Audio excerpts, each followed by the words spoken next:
Welcome to episode 65, Ritual Planning. What is planning if not dreams put into action? I love that. Join us as we explore the joys and some pitfalls and just the inspiration of creating a ritual. Stay tuned. Welcome to the Witchy Wit podcast, where we look at life through a witchy lens. I'm Kimberlyn. I'm Leilani. At Witchy Wit, we explore current events, Ideas, music and books, and experiences in ways that recognize energy and life in everybody and everything. We are both real witches. And we bring two real perspectives through the lens of our different ages, Races, and backgrounds. with a healthy skepticism for what we have been told is true. Our conversations are raw, candid, and vulnerable. Join us as we cast a spell to uncover what we each know is true in our intuitive, witchy selves. So, episode 65, Ritual Planning. Which may not sound really exciting to some people, but is super, super exciting for us. And hopefully you'll get a sense of why we think it's super exciting. I think it's super exciting. Yeah. So, yeah. Excuse me. I should have said, I find it super exciting. And I referenced, and now we... I do think that other people don't find it exciting. Mm-hmm. But I also think other people can find it daunting. Or not really know where to start. Or just not even know what to do. Right. So hopefully our episode will help people understand at least where to start and give them an outline of how to proceed forward from our perspectives. Yeah, yes. So, before we get started, first of all, a caveat before we get started with the before we get started part. It's such a glorious day that I have my window open. And that might provide some background noises. So birds chirping. Birds chirping, but then garbage, it is that day. So garbage trucks driving by and things like that. But I really wanted the window to be open, so apologies in advance. I love the nature sounds. Thank you. Appreciate that. So now that we did our check-in before the check-in, would you like to check in? Sure. So I just came back. I was up this past week at an early music workshop here in Texas called the Texas Toot. T-O-O-T. T-O-O-T. I can spell really. And it's wonderful. It's called that. It's a workshop for singers, viola da gamba players, recorder players, people who play other early instruments like shawms and sackbuts and crumb horns and things like that. But it's called the Toot because it was originally organized for recorder players. And this is not your third grade recorder players. These are people who are playing Bach, like Bach suites and things like that. And so I was up there this past week, up in the hill country. It was glorious. The weather, except for a couple of rainy days, the weather was beautiful. It wasn't super, super hot. And I come out of that just so loving music. I love music, and I know I love music, but I'm spending it's like 24/7 music and other adult activities. But and so I love being around other people who also love early music and on various levels interact with music the way I do. So I just come out of this just so inspired and motivated. Every year you've come back from this, I've seen you glow. Yay! And you're so excited. Yeah, it's wonderful. And it inspires me. And what I'm hoping today is to make the inspiration and motivation last a little bit longer. So I'm playing the instrument regularly, more frequently. I love that. Yeah, so what about with you? So I too had fun this weekend. Yay! I went to this lake, and on this lake they had an inflatable obstacle course. No! And they had slides that launch you up at the end. Oh. And then a couple giant rope swings. These rope swings were so high. And then a giant blob that you jump on. And then one person is at the end of the blob. So you jump on it and then you get launched up. And so me and my closest group of friends, we went. And so we're a bunch of adults. And we all just went together and we were playing and it was just so fun and we just spent all day out there. They opened at 11. We were there when they opened. They closed at 7. We were there when they closed. Oh my gosh. And it's just so fun to have fun and to be playful. To be playful. That's what it sounds like to me. We were just all we were just playing, and I mean, sure, most of the things we were doing, children were doing, and the adults were like sitting on the shore. Oh, really? Like picnicking and drinking, and meanwhile we're like out there, like, just it was just fun to like rough house and be silly and to climb all over and to run and slip and fall and like crash into the water. Or like one of my favorite moments was we were all taking turns. So the blob is like a giant air pillow, and one person jumps onto this like air pillow on one end, crawls to the other end, and you're at the very edge of it, which is closest to the water. And then somebody else, preferably a larger person or people, will jump off onto that first end, and then their weight goes down, which then pushes the other person on the other end up, and then launches them into the water. And one of my favorite moments was we were all just taking turns of different configurations of who would jump and who would be launched off and who would jump on to launch the other person off. And then like watching the person get flung into the air, and then in all the videos you can hear us go, oh, and the higher the person went, the like more like extreme our oh was. And so it was just really fun. And then like I was scared. I hate water that you can't see, and this water was muddy at best. Okay. Because people keep getting launched into it. Yes, and it's also a very shallow lake. I would call it's closer to me, and in my, going to high school in the Ozarks, I would say it's closer to a cow pond than a lake. Like a tank? I mean, it was like a large pond. Yeah, in Texas we call them tanks. Oh, a tank? Yeah. Okay. Wow. Wow, I know. We. Those who talk about them call them tanks. Oh, okay.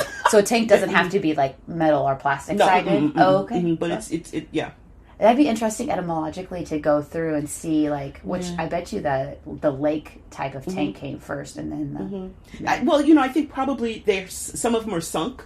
Some of them are metal or whatever, but they call because they're kind of, and some of them are just constructed. Oh, okay. But it's just mud and weeds, etc. That's my thinking. But I don't know why we need to investigate that. I love that. I love words. We'll do an episode on just Texas talk. Or talk in general. Etymology. Okay. I love that. Okay. So anyways, etymology is fun. Also getting thrown into the lake is fun. Well, it sounds so much like a playground for grown-ups, right? Yes, that's what we thought. Yeah. It may or may not be for grown-ups, but we made it for grown-ups. Yeah. So. Well, that's the thing is, and I think a lot of those activities adults do, but do competitively. So there's anxiety, there's grown-up issues associated with them. Whereas in your case, it sounds like you could just play, not worry about who went the high. I mean, who went the highest, but in excited way, not who went the highest so that they could win, right? Or you have to do it in a certain amount of time. You could just play. That sounds like so much fun. It was so fun. Yay. And I was so exhausted. We were at home that night, and I was like, I feel like I've been hit by a truck. And then I realized I had not been hit by a truck. I had been hit by surface tension. Yes. Over and over and over and over. Yes.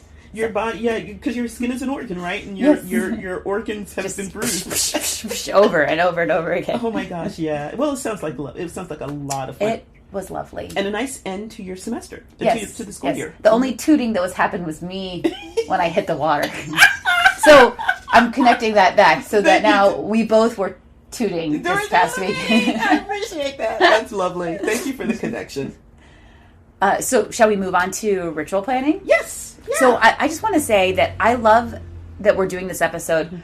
I remember when I first started practicing the craft. This is me in college, and I was over at a friend's house, and we were sitting in her kitchen, and we wanted to write a ritual for it might have been Yule or something like that, like something maybe Samhain. It was something like very easy or like well known, and I remember sitting at her kitchen table, and we just had no idea what to do. We had no idea what to do. And I remember looking at some books that I had probably like Guide for a Solitary Practitioner, like Scott Cunningham. I was going to say Cunningham, or the Silver whatever Raven Song one. And whatever books probably were very available at the time, and looking at their rituals and understanding that these were beautiful rituals, but feeling very stale or very removed from me. Right. And not a complaint against those rituals being for that person, but just it feeling almost like I had ordered a pizza and the pizza was delivered to me, and I was like looking at it, I was like, this is not the pizza that I wanted. Yeah. This is just a pizza. And but not knowing how to proceed. Ritual planning is pizza ordering. Right. And it just wasn't for me. It didn't feel personal. It didn't feel like a personal expression. It just felt very canned. Right. And not that there's anything wrong with those rituals. They were not of me and for me. Mm-hmm. Yeah. And I didn't know how to proceed. Yeah. Yeah, I remember the first few rituals I planned. I would plan them with someone else, and I remember going over, taking my books, and they had some old rituals that they had done, and we'd sit down and we'd just kind of stare at each other for a while and say, "Oh, okay, well, let's do this." And a lot of it at that time was not generated from me. It was cobbling together or using something as the jumping off point, but really trying to not follow the rules. I'm doing air quotes for follow the rules, but really trying to take something that was tried and true and then trying to make it a part of my experience. Mm-hmm. And sometimes I was successful, sometimes not so much. Mm-hmm. But, and so, saying all of that, we're going to talk in general. That's the garbage truck going by. Enjoy the naturalness of Kimberlyn's home. We're going to talk about kind of bare bones for people who aren't very experienced with ritual planning, but hopefully giving some of our experiences and some of the things that we've learned over the years and mm-hmm. changes, transformations mm-hmm. that have occurred in our ritual planning for people who might be a little bit further along the path and might appreciate that. Yes, not to toot our own horn, but actually to toot a little bit. Toot, toot, toot, yeah. toot, toot. I do feel like, and I'm also gonna say this. Mm-hmm. I do feel like I am an experienced ritual planner. I also feel like you are an experienced ritual planner. You are one of the people that taught me how to ritual plan. Mm-hmm. Yeah, when I say I started with the books, and that was 20 years ago, yes, right? Yeah. So after 20 years, I think I've kind of hit my stride. But one of the things we'll talk about is the ways in which I have learned stuff even like 2 months ago, 3 months ago. So, mm-hmm. so let's dive in, shall we? Yeah, let's do it. So, one of the things I'd like to talk a little bit is like, why do people have ritual, mm-hmm. right? And you mentioned working with a friend or doing some solitary work, and for every person that exists who might want to plan a ritual, there's going to be a different type of purpose, right? You can kind of take a general purpose, but it's going to be you anyway, right? But some of the general ideas, like you mentioned, Yule is celebrating a feast day, a Sabbath. So celebrating Yule, or we've been talking about Beltane lately, or Samhain. We've talked a lot about Samhain. So at a ritual that celebrates a specific time of the year or a holiday. The group that we belong to, we've done a lot of work with personal growth and change and transformation. So doing rituals that are going to help us do some internal work is a very, very popular one, and one that I would hazard is maybe like 50% of the time. And then also working magic. Well, in many of these cases, the idea is that the ritual is a container for creating a magic experience. And one of the things that our group has just started doing a lot more in the past, say, 5 or 6 years, is working magic to send out, to change, to provide a basis for growth in our world, in our society, in our culture. So a number of different types of purposes. And I don't know if you would like to chime in on some of your thoughts with that. And then I'm talking specifically because I've done the most work recently with our group. But, there's, as you think about communal work versus individual work, there's like myriad ways of approaching that too. I think, and the only thing that I would like to add is that whenever I was originally trying to start doing rituals back whenever, like 20 plus years ago, I have a memory, it was a full moon and I had walked down to a creek and it was beautiful and I was holding a book that I had gotten from somewhere and I was reading the book out loud, and it was something, and it was, the magical work was drawing down the moon. Oh, lovely. And I was standing there and I was like reading the book and I remember thinking like everything is perfect. Like I'm by a creek. You know, I can hear the creek running at my feet and the moon is above me and there are all these beautiful trees. Like if you've ever been in the Ozarks, it's just gorgeous, you know? Yeah. But I remember it feeling hollow. And it was because I think I was reading from a book. Yeah. And for me, that doesn't really work. So like I'm here to say that like even if you've tried, so to our listeners, if you've tried rituals reading them from a book and it doesn't just, it's not fitting, it doesn't feel great, then that's okay. Like I'm gonna say like I was worried I was broken and like my practice was broken, but what I really needed was just the space to be authentic. And I think some people may find that in a book, and I think reading it from a book might work I bet it works for a lot of people, mm-hmm. but for me it didn't, and I wondered that if I was doing the wrong thing, like if I was not a witch. Yes. So mm-hmm. hopefully this episode will help people. Yeah, and reading from a book can spark inspiration, mm-hmm. right? Yeah. So having said that, maybe you'd like to tell us a little bit about, you know, how you get started, your process. You know, you're going to be doing a ritual, right? Mm-hmm. And you know, it's whatever before the ritual. You want to kind of share? Yes. So my first part is that I normally spend a lot of time researching and planning. And wait a minute, I give me a moment because I'm so surprised.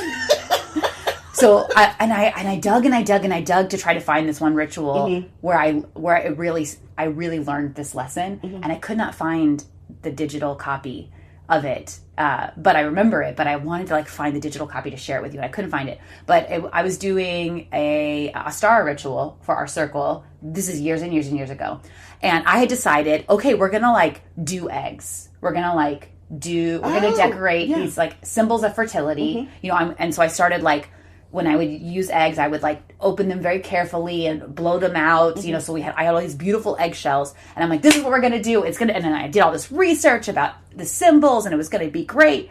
And then the sacred is like, no, you're going to do a ritual about blood. Mm. And I was like, no, I'm going to do a ritual about eggs. And she's like, no. You're going to do a ritual about blood. And I'm like, no, it's going to be eggs, and we're going to dye eggs, and it's going to be so fun. And we're going to have baskets. And it's going to be great. We're going to decorate them, and it's going to be like, we're going to like really highlight like these pagan symbols that like have been co-opted, and like, it's going to be awesome. And she's like, no. So like I go to my computer and I like Google, I don't remember even know what I Googled. And then this myth pops up about this goddess, and like, I don't want to talk about it too much, but like blood was spilled, and from this blood offering, flowers sprung forth. Mm-hmm. And there's like 6 jillion mm-hmm. myths about mm-hmm. blood and flowers, by the way, which I didn't realize until last night. I had only known about that one. And so like the concept of the ritual was really beautiful, but it was about like with sacrifice comes like beautiful things can come forth. But so this is my process. So the process is normally that I think I know what I'm doing, and I spend a lot of time and energy doing it, and then she comes in and she's like, actually, no, this is what you're doing. And then normally I argue back and forth, and I really don't argue because that's just me being mm-hmm. defiant. Mm-hmm. And then eventually I'm like, okay, you're right, because she doesn't argue with me. She just tells me. Yeah. So I'm wondering, does this happen because you've done all that research in somewhere that divine doesn't want you to go, or like, could you have bypassed some of that? Or I guess my question is that the process? Like, you do all this research and then guidance comes in and says, okay, this is what you're going to do with this information? Or, like, could you have, I think I just said the same thing twice. I'll try to edit this. So, I guess my question is that a good process? I don't know if I can bypass the research part. Yeah, okay, that's yeah. Because I guess I'm too afraid to not do it, and then it doesn't work. Okay, gotcha. But whether I am in a sacred witchy setting mm-hmm. or a non-witchy setting, somehow it's in the brainstorming process while I'm brainstorming and while I'm going down some sort of road. Mm-hmm. Then eventually she comes in and either disagrees and tells me what to do or affirms what I'm doing. Right. normally it's the process that gets the juices flowing. I think so. That's a necessary part. I think the process opens up or clears the connection so that I can hear more. Ooh. I think that's what happens. Okay, that makes sense. And then I normally can feel it in my body whenever it's what I'm supposed to be doing. And so even whenever I'm working with non-witches in what I would call rituals, they may call meetings or ceremonies or something. When I'm working with non-witchy people, I can sense when it's right. And so oftentimes we'll brainstorm, and then I sense that this is the intent of the ritual we should do. Yes. And then I'm like, no, this is what we should do. Let's follow this. Mm-hmm. And they may not even know that what I'm sensing, but I can sense it. And then they're just like, wow, Leilani all of a sudden is very keen on this idea, but really it's that you've been guided. I've been guided. Wow, that's amazing. Hey, excellent. So, it sounds like you've done this a couple of times. And do you have a sense of how often it's really been, the first step, and it's kind of been not a smooth road, but it's kind of been where you started somewhere, and it's been a pretty straightforward path versus, you started somewhere and then you veered left or veered right or whatever. Do you have a sense of how often that is? Normally there's a lot of veering. There's a lot of veering. Oh, okay. Good. That's good to hear. I mean, good for me to hear because it helps me to understand more your process. Yeah. And the veering is not for my lack of trying. Gotcha. The veering is just you're like trying to drive straight and someone's yanking the steering wheel. She reaches in and she's yanking the steering wheel. So from the outside, the car might look like it's going from side to side. Okay. Because you're trying, no, we're going this way. Honey, no, we're going this way. Exactly. Oh, how do you know what direction to take? So my process is to just not think about it for a long time, and first it used to make me really nervous. I should really start planning something. So I would start planning. Kind of the same thing. I would start planning something, and then let's say about 2 months out, I would start. Okay, so I'm going to be doing spring equinox. What am I thinking? Okay, well, let's think about some of the things you think about spring equinox: balance, or the dark versus the light, or moving into the spring, moving into the light time of the year, or what. And I'll start jotting things down, but it's pretty useless. It's really just clearing. I think it's just. Thank you for giving me that image. I think it's just clearing. It's clearing. Thank you for giving me that language. It is clearing. It's just kind of clearing the, putting all the stuff out there and maybe sifting through it, or just, maybe eventually throwing it all out or whatever, but putting it there so I have this wonderful wealth of things is what I'm thinking. Because then about usually 3 weeks to a month out, hopefully a month, but often 3 weeks, something will just plop. And I'll say, oh, this is about balancing the world. This is about using my energy to help the world balance. And after that, once I get that, there's a lot of fertile stuff that's going on, and I think about, what does that mean for me? What does that mean for the world? Do I need to translate this? Do I need to translate it for other women who might want to be involved with this? And usually there's an image, and so the image usually helps me to kind of flush things out. I have a picture, and I try to make that picture humanly possible. Often it is not to start with. And so I try to take what comes into my head and make it doable. And what that looks like, that will vary from ritual to ritual, but I'm kind of, I don't do as much research. I don't do research until the landing part. And then that's when I start, thinking about associations, et cetera, et cetera.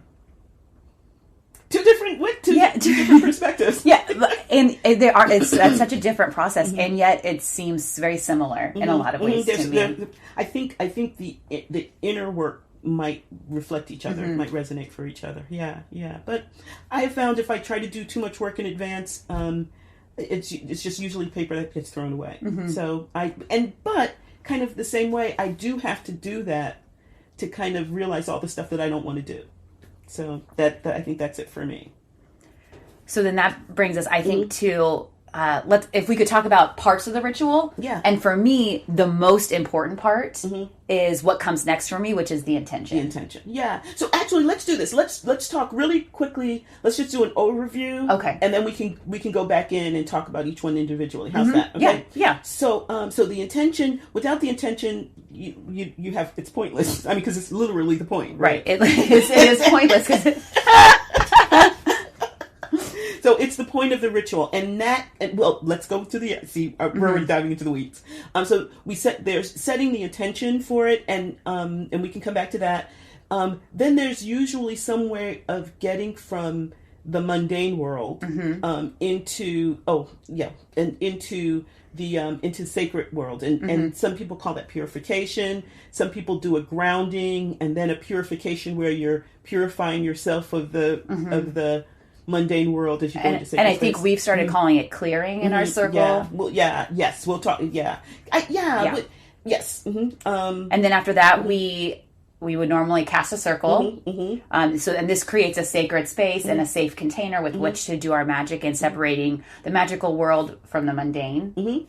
And then traditionally, there's a series of invocations where we're invoking or calling upon the powers of the elements and goddesses how we change that to support us in the work that we're going to be doing. Where was that? Yeah, so invoking the elements. And then after that, then we get to the tofu or the meat of the ritual, which we oftentimes call the ritual workings. And so for me, this is like really where the intention is like really fleshed out into action. Yeah. And those actions can be a number of different things that we'll get to.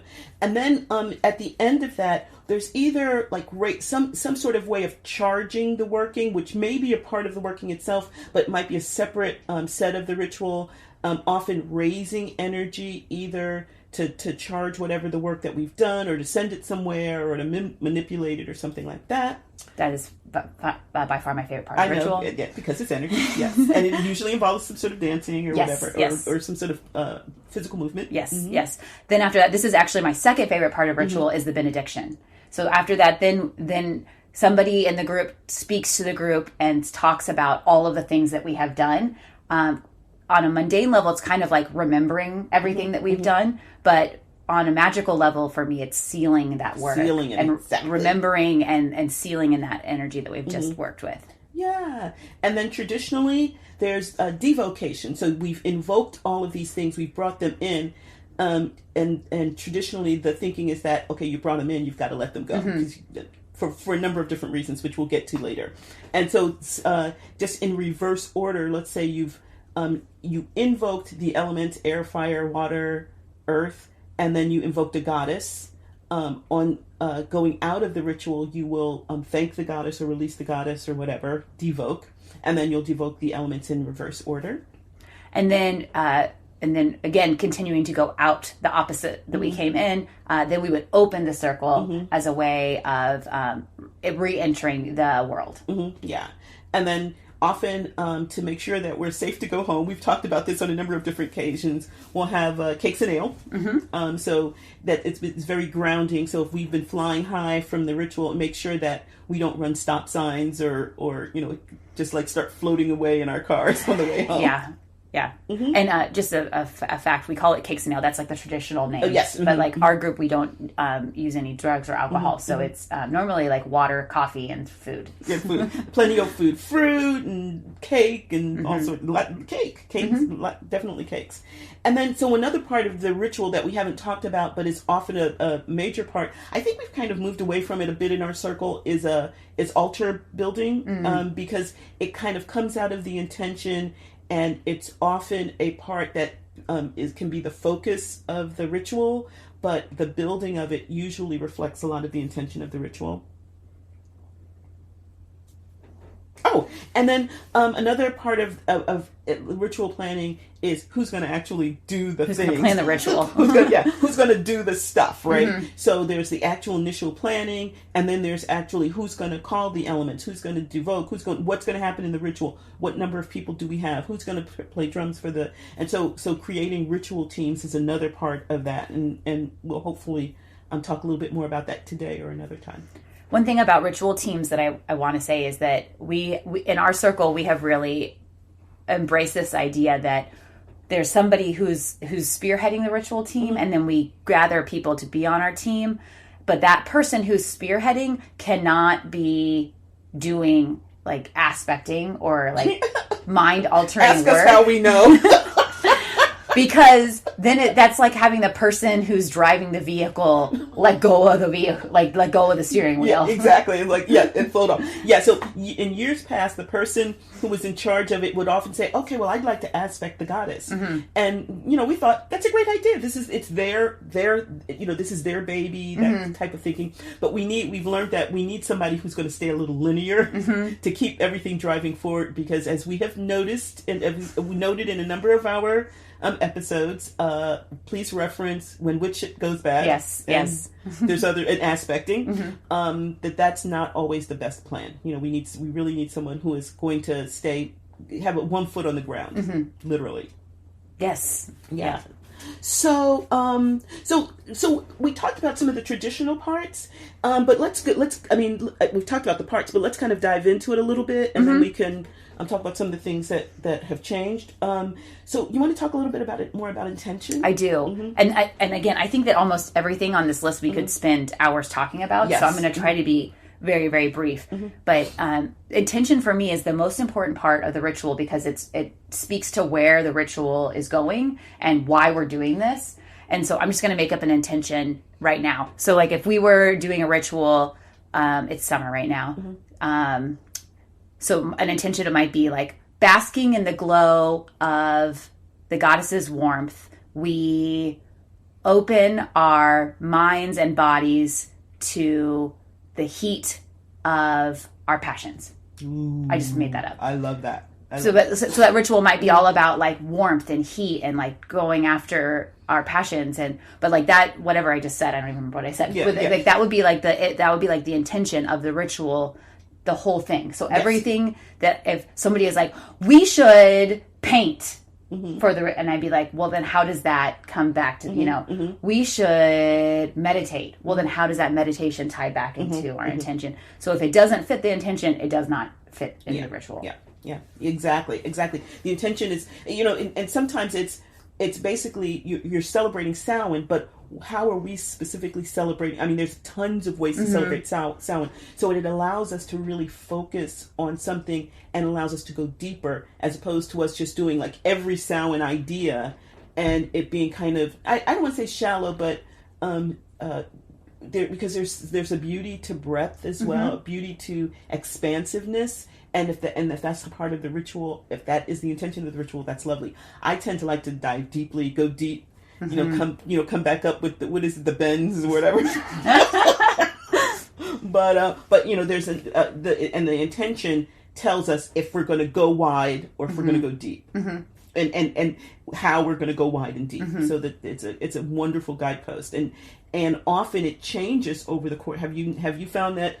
The ritual changes a little bit over the course of the ritual playing. Like, for example, for me, I will start with something, and then as we get going, particularly when I'm working with other people, and we start thinking, saying, oh yeah, what about this? What about that? Oh, okay, like you said, how does that fit the intention? It doesn't, but we like this, so let's change the intention, right? And I will put the intention at the very top of my Google Doc. And just a side note, I really love ritual planning with Google Docs, because people can have it open on their device, and then when we're at home, people can add things to it. Doing it with one Word doc was hard, because you'd have to send out version after version after version. I'm so old school that I'd preferred that, and then I've only, because of working with people like you, have only begun to really embrace the all that's good about Google Docs, and the ability for everyone to work with, the inclusiveness of it, etc. Now that I found the versions tab, so I can go back and see. Oh, okay. See, that was the thing that drove me crazy about that. It's like, wait, that's not what. How did it change? What was it before? And that kind of thing. So now that that anxiety has been assuaged by the fact that I could always go back and look and see what it was 5 versions ago. And okay, so that's how we got here. Once I did that, then my heart calmed. Yay! And I embraced the Google Doc. Awesome. I think the last thing I would like to say about intention is I put it on everything, and then we read it out loud at the ritual itself. Like I would suggest, don't be sneaky with the intention. Yeah, no, it's got to be apparent. Just like we send it out over our like communication thing that we use for our circle. It's on everything. Like it's in that. Like we speak it 3 times before the ritual. Just like say as often as you can. Exactly. Because it helps people before they start the ritual to start dropping into the energy. Like sometimes this is not a good thing to start dropping into the energy 2 or 3 days before. But there's something to be said for that, right? And I love people.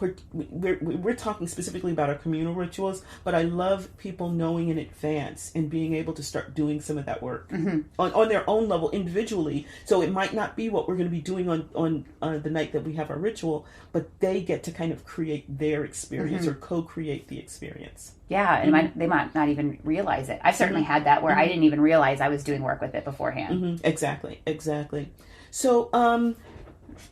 So another thing that we do, and this is, I think, super important because our rituals tend to be on a weekday evening, and a lot of women are coming from work and or whatever their day has been, and then we're expecting, in many cases, to do some deep dive. So another part that's important in our group is the grounding / purification. They can be 2 different things. They can be one thing. And traditionally, that's basically dropping the accretions of the mundane world so that we can enter sacred space with our essential beings, right? So the grounding helps us to kind of get into the space that we're standing on, as opposed to our minds thinking about what happened at work or what do we have to do the next day, and allowing us to center and focus. And the purification kind of does that same thing. Yeah, I like to think about the grounding ties me into being present in the moment, and the purifying helps me get rid of all the things that are like stuck in my energy. It's like for me, it feels like a car wash of my body. Yeah. And one of the things that we have started to do is think a little bit more about the implications of some of the terminology that we use. Because I like that idea of the car wash in terms of like dropping all of this other stuff.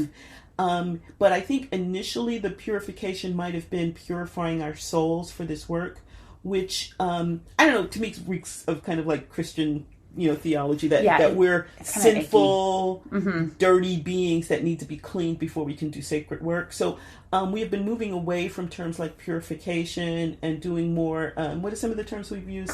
Clearing is one that a woman in our circle has taught me that I really like. So it's less about fitting ourselves for sacred work and really dropping away all of the things that we pull onto ourselves that keep us from doing the sacred work.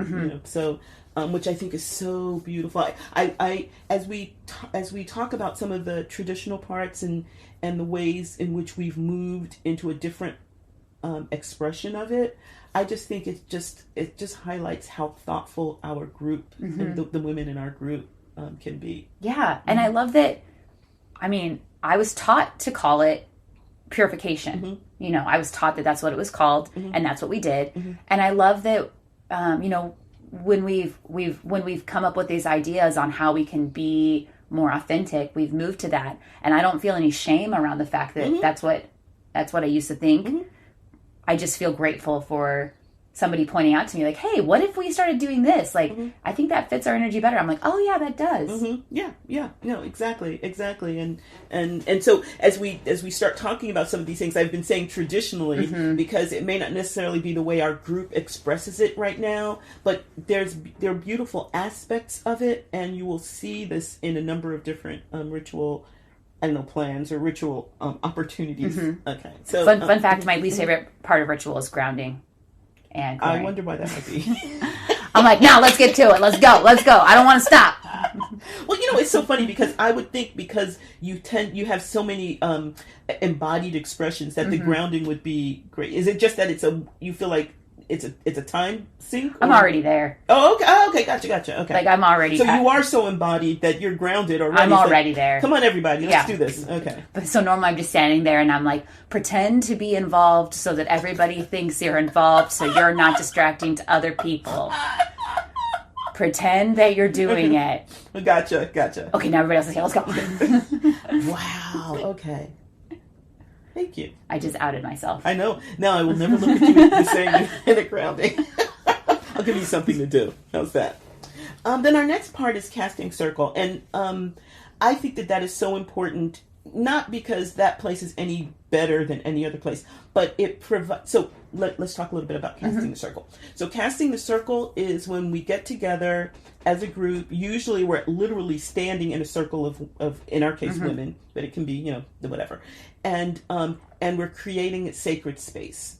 And so the space is sacred anyway. Anywhere in the world is sacred. But what I like to think of it as opposed to creating is creating a container, instead of creating sacred space, creating a container so we can play with the space that we're in at that moment and the energy that we're either going to generate or manipulate in that space.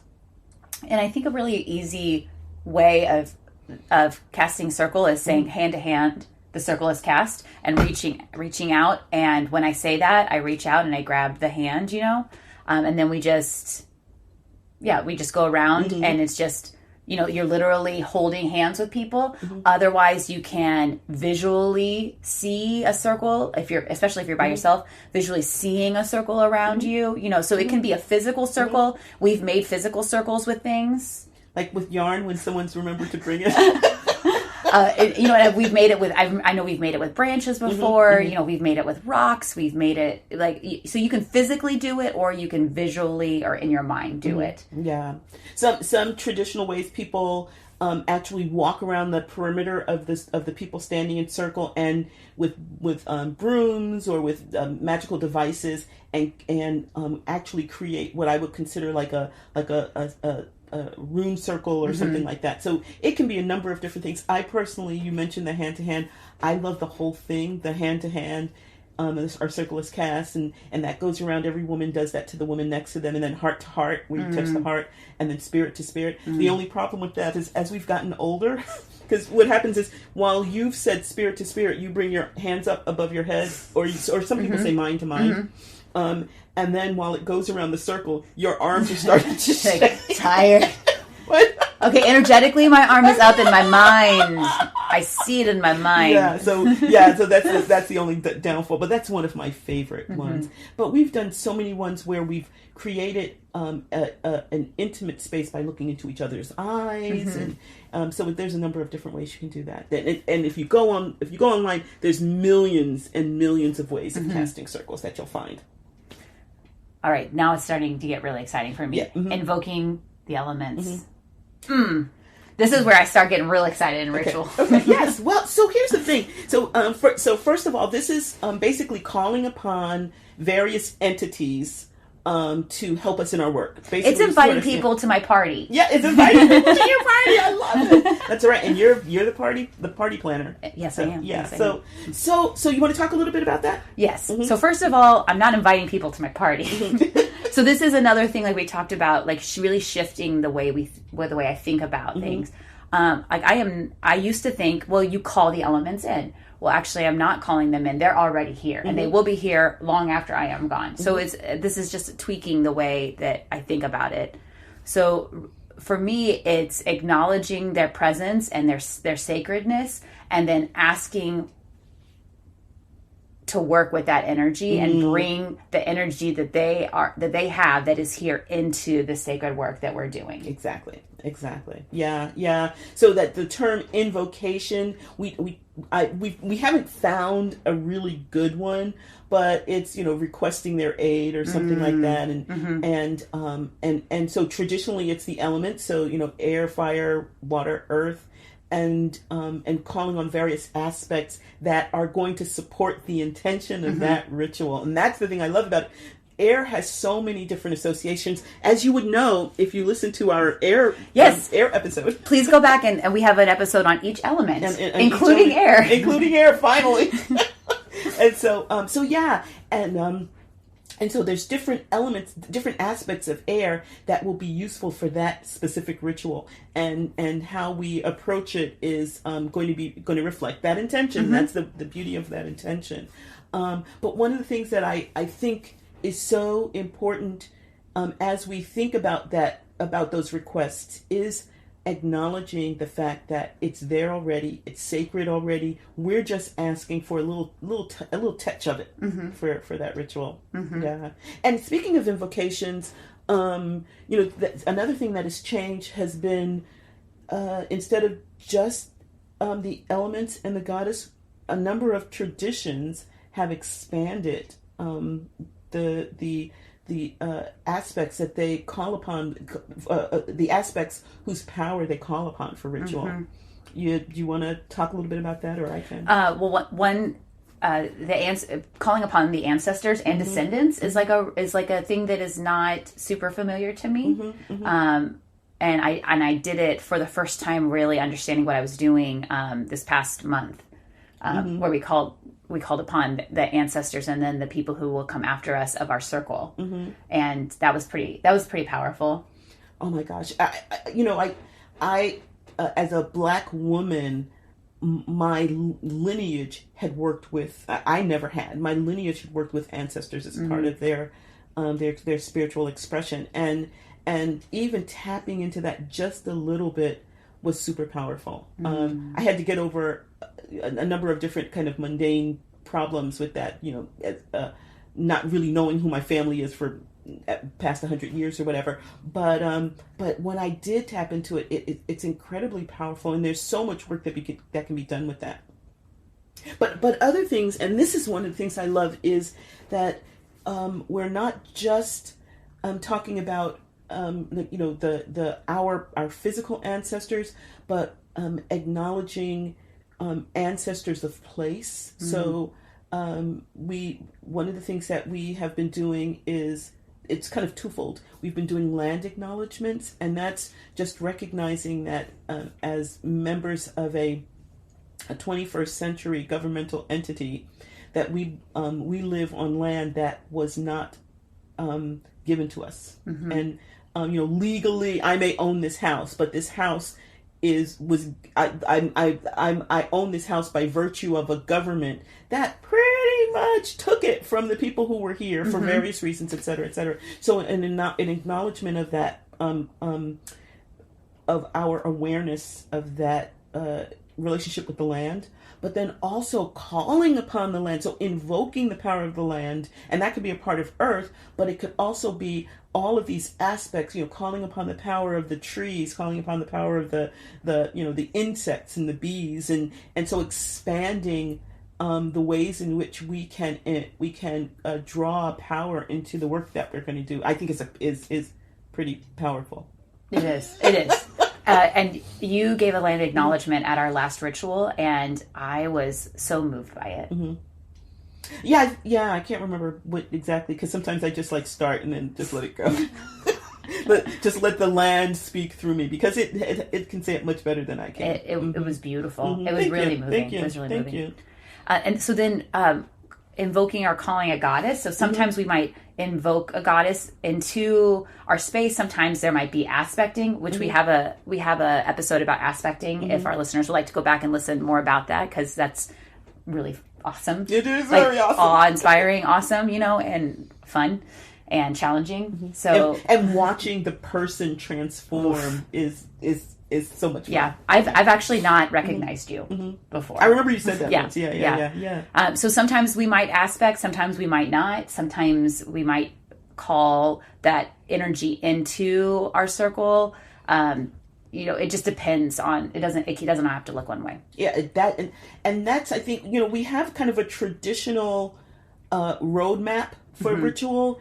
And the beauty of it is how we move, because every ritual is going to be, we have that same general outline, but every ritual is dramatically different. And it's how we what we do when we're in that part of the map. And sometimes it doesn't even look like that part of the map when we're done with it. But having the outline gives us a structure to start with. And I think that that's really valuable.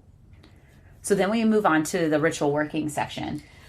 And this can look like so many things. It can look like writing a letter to ourselves. Mm-hmm. It can look like visualizing your blood feeding the earth and flowers springing forth. Mm-hmm. It can look like doing trance work.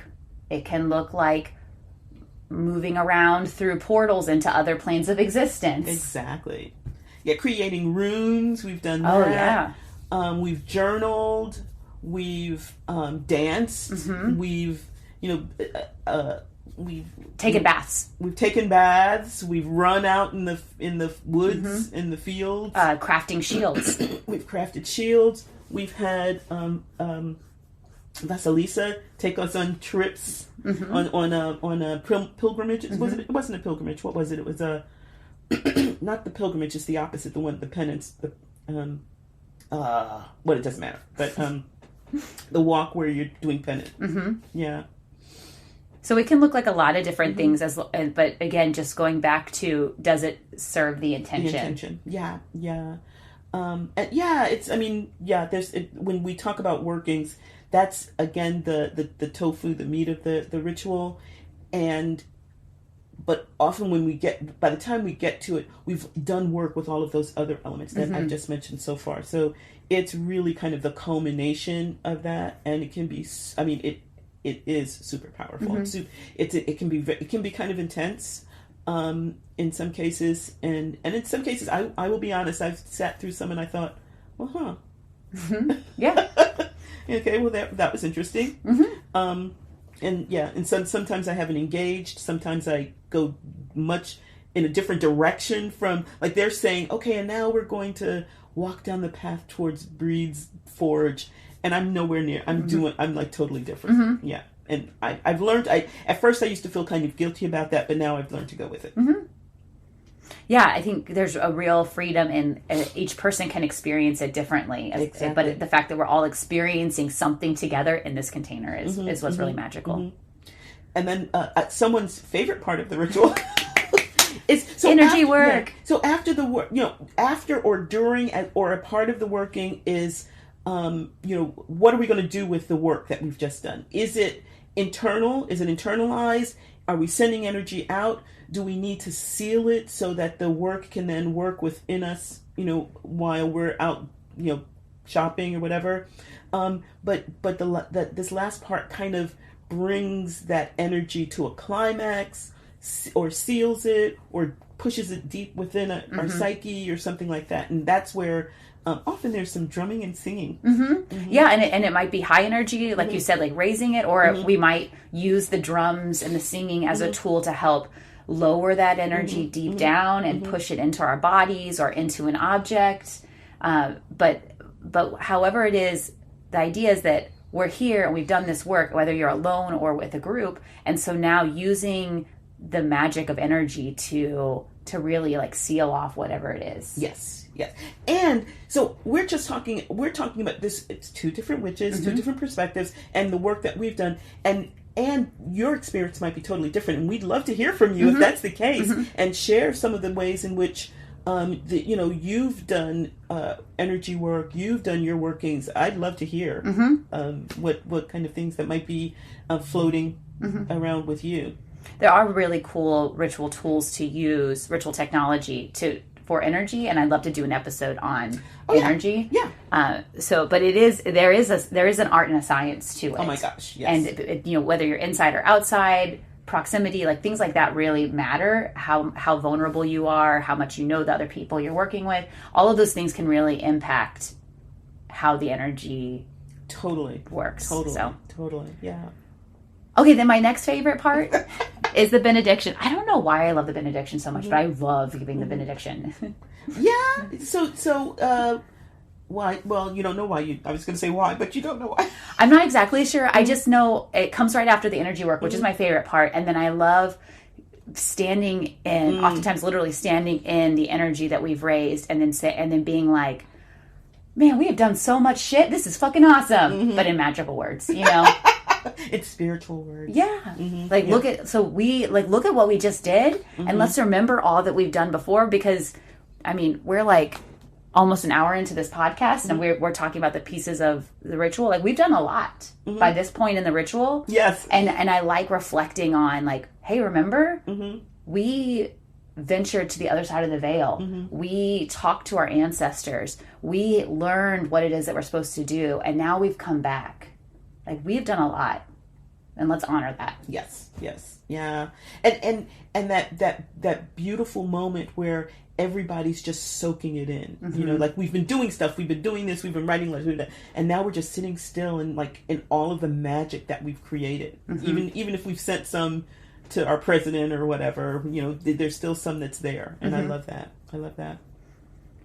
And then after that, then we've kind of mentioned this before, then we go out the opposite of that we've come in. So whatever I would describe it to our listeners as, like, if you look at your outline, if you wrote down everything, then you just do it backwards. That's right. Step by step, you do it backwards. And I would say, like, a really simple way of saying that is, like, we're thanking and honoring the fact that we have not done this work alone. That there have been energies and sacred presences that have supported and given us energy for this work. Right. And so one way of thinking about this, it's kind of like like an arc, maybe, or a palindrome or something. So we have all these things that have led up to the center, and then as we go out, I don't know who said that we should really go out the way, you know, in the opposite direction that we came in. So we end where we started. But that's the best way to think about that. And often ritual noobs will forget that and will try to devoke in the same order that they invoked, as opposed to the opposite, and which is kind of fun. But or people, like, forget parts and they're different things. But I love symmetry, so that totally works for me. And, you know, that alignment and the idea that you're going to thank the elements for now, when you requested their power. This is our intention. Well, we've done all of this kind of stuff. So we have this huge thing to thank them for. And we have that whole memory of how we've worked with them. So that enriches, even though it might be as simple as, thank you for being here, thank you for lending us your power, it's still kind of really filled with a whole lot of emotional power for me. Yeah. Yeah.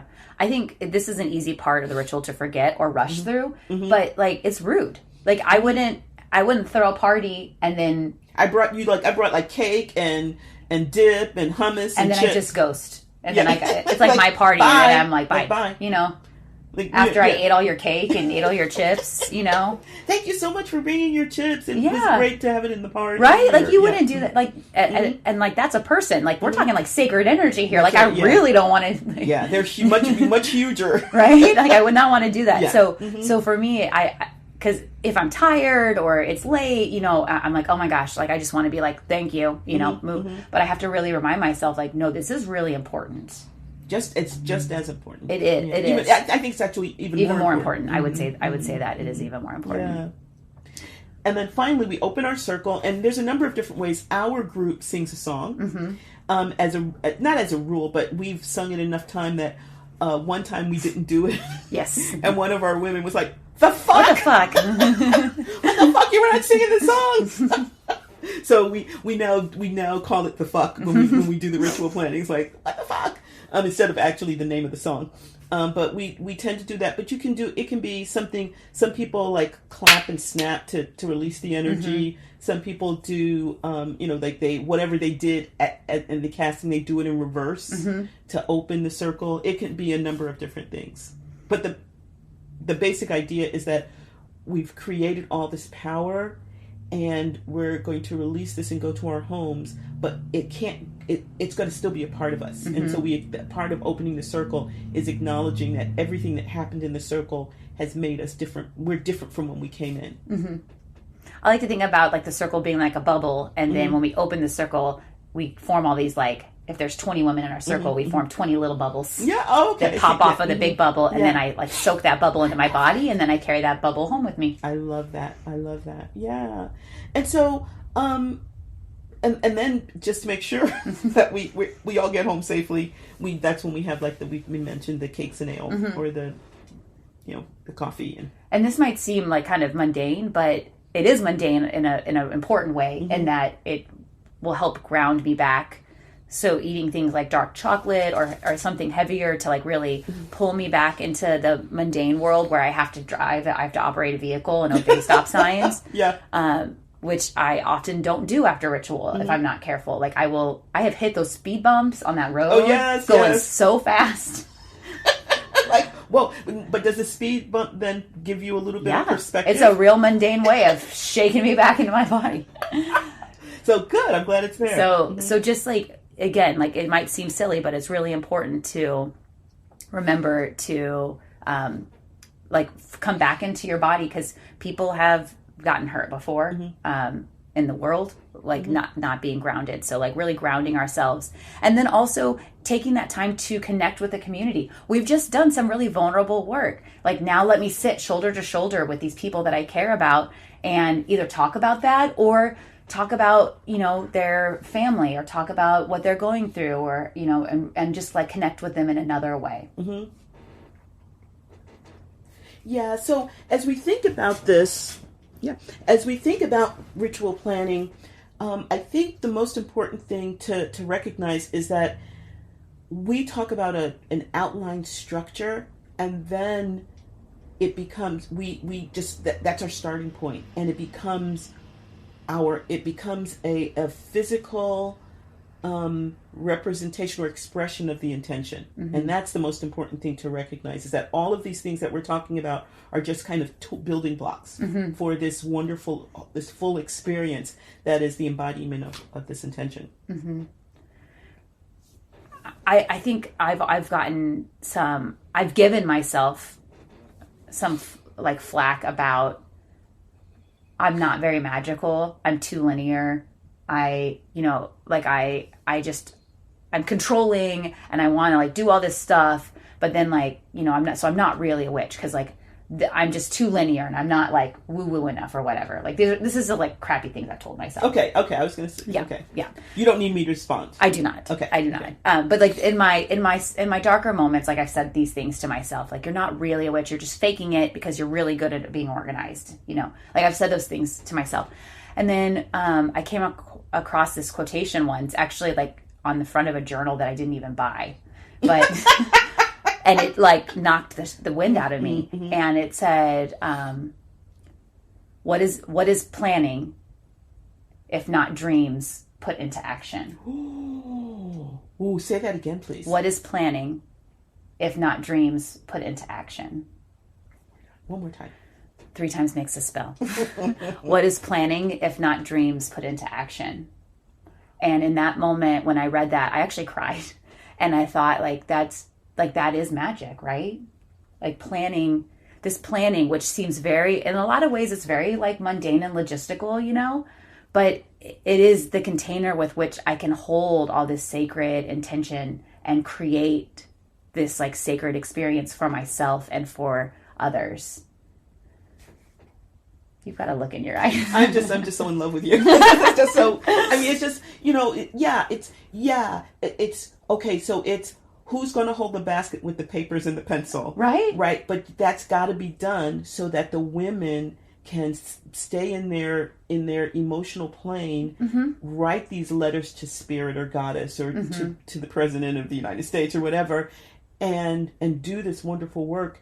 And they can only do it because someone actually figured out where the basket's going to be so that we don't trip over it. The pencils are available when we need it, et cetera, et cetera. Oh my gosh. Yeah. Oh my gosh. I read that in the right moment at the right time, that it really struck me in that, like we need all this logistical work to happen. Otherwise it'd just be a group of us showing up and being like, cool, we're going to do stuff. And which is fine. Right? Yeah, but like, wow, it really would have been cool if somebody would have brought firewood.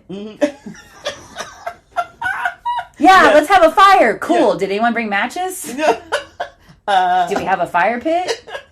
Yeah. How are we going to cool the fire pit down before we put in someone's car? Oh yeah, that's another story. I think we need a second. We need a ritual planning part 2, because there's so much more that we can talk about. I want to talk more about some of the underlying principles that we've been dealing with in terms of of the goddesses, even the goddesses that we call on, and issues of appropriation. I'd love to be able for us to maybe do a little bit of a ritual plan, on the episode, and have people experience the ritual or something like that. So and I'd love to talk about ritual pitfalls that we've seen, that we've learned from, with not planning on how people might not respect sharing time, or when things don't go as planned, and even like the things that we do after ritual, because this is not one of the things that I really love about our circles. We don't have the air quotes high priestess, which that if you, again, like I mentioned at the beginning of this episode, back in my beginning times, whenever I would read those books, I thought there was one person and they were the ones that planned everything for the circle, like the high priestess thing, which I think is how some circles run, but is not my experience. About we share the responsibilities of who's going to do it, and we're non-hierarchical. Very non-hierarchical. Yeah. So maybe we can plan on doing that, because we've only done about half our outline. To be, transparency, so you understand a little bit what's going on behind the curtain. But I'd love to talk about this a little bit more. And I'd love for us to, share some of the things, what works, what are some of the things that really work for us, and maybe some tips and suggestions. Absolutely. Okay. So instead of reading a poem, I thought we'd maybe include a little bit of music instead. Did you as we were talking about music, there was something that came up for you? Yes. So one of my favorite ritual songs was shown to me by a friend that we've had on the show, Zan, and it's Ritual by Ellie Goulding. So if you have Spotify, if you want to just pop that in. But it's a ritual, and I know you feel it. Okay, yay. Excellent. I was just, we can talk about Ellie Goulding later. At any rate, this, the excerpt that we're going to hear is performed by the artist Music for the Goddess, and it's from their album, I think it's 1999. It's pretty early album of theirs. And the album is called Goddess Mandala, and the song is Round and Round. And I really like it because it sums up that feeling, the energy at the end of ritual, just as we're getting ready to open the circle. So here we go.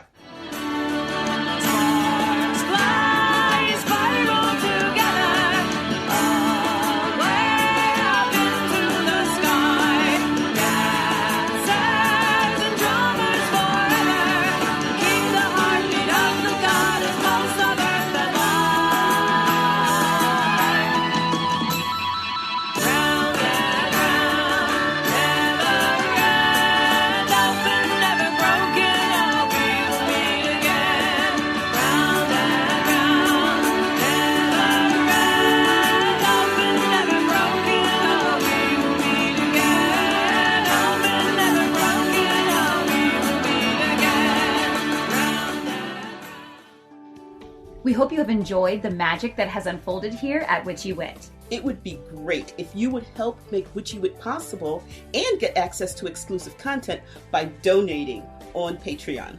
We'd love it if you join our Witchy community and enjoy shareable content on Instagram, Facebook, and YouTube.